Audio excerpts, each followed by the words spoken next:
Good morning. How are you? I'm glad you finally made this work. Yes, yes. How are you?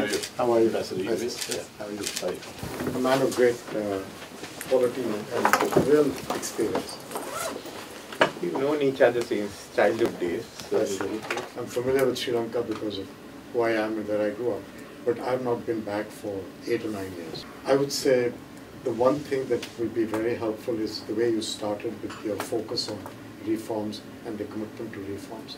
Because I think that will demonstrate the seriousness of intent with which you continue to approach this matter. You've already shown a great deal of seriousness. You stick with that, you will find credibility will come with that, and I think that will be your biggest friend as you go through this.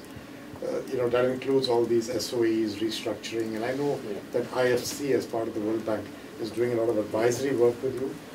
Please rely on them. Anything we can do to help you with those advisory opportunities, when she's there we can discuss it in detail, but your advisors can reach out to us and IFC will be helpful on that process.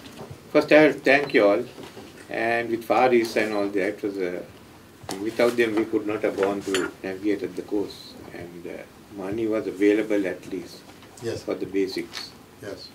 And that helped us tide through the most difficult months. Yes. So now it's a question of we'll finalize the debt restructuring, moving on from there. The only way I can see for the future is fast growth and high growth.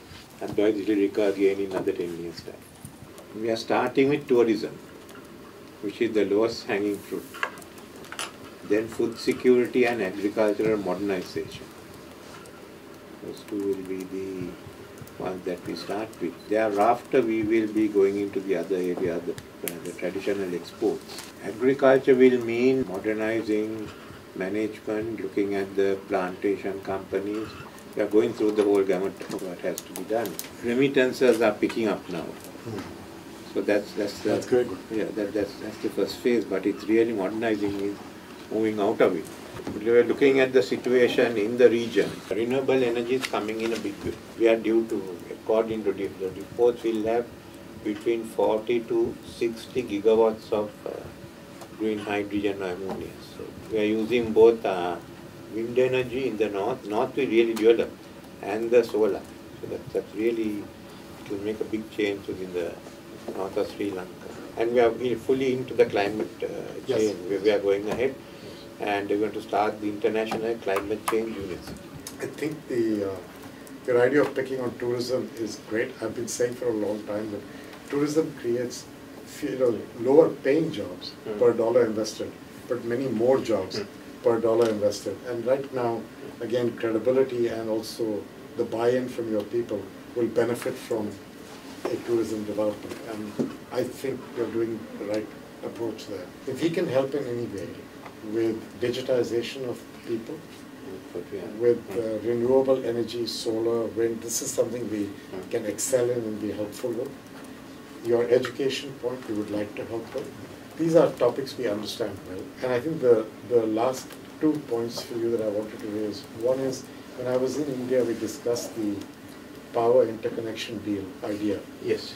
And we have connected up with ADB. In any way that we can help on Sri Lanka, India, Nepal, Bangladesh, connecting up their power grids, which will be to your benefit in the short term, but also once you produce more energy to your long term as well. I think that anything we can do to help. We know ADB is working, but you should know we are there with you on that topic. So again, we'd love to be helpful to you as you go through that process. Colombo is concerned, north of the Kalin River, all the way up to Karunayaka, you create one. We are talking with the EU, among others, to create a port. So that's the big one, and this can stand as it is. And the capacity that it can even take all transshipment cargo, because we can always fall back on Hambantota and even Trincomalee for the local cargo. To join the two. Yeah. So that's, we want to make this. And the airport also can be nearby is connected. So you make it into a sea hub.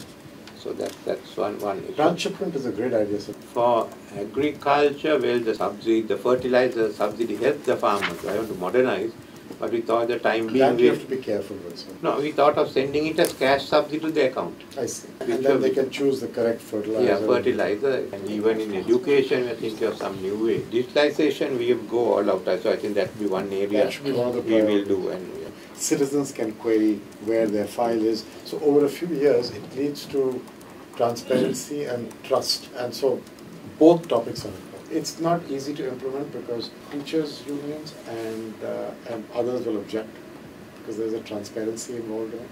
But I know you understand that, but that's... Parents will want it.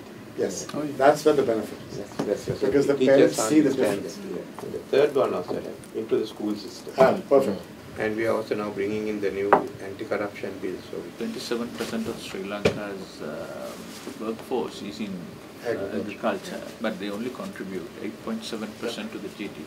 And we are bringing next month the 4 women's bills. Very good. Gender equality, violence against women, Women's Commission, and the Institute of Women's Studies. Excellent. Thank you very much. Okay, and I will come. yes, you have to come. Okay. For a pleasure. Thank you very much. Thank you. See you. Thank you. Thank you very much. Very nice. Thank you. Thank you.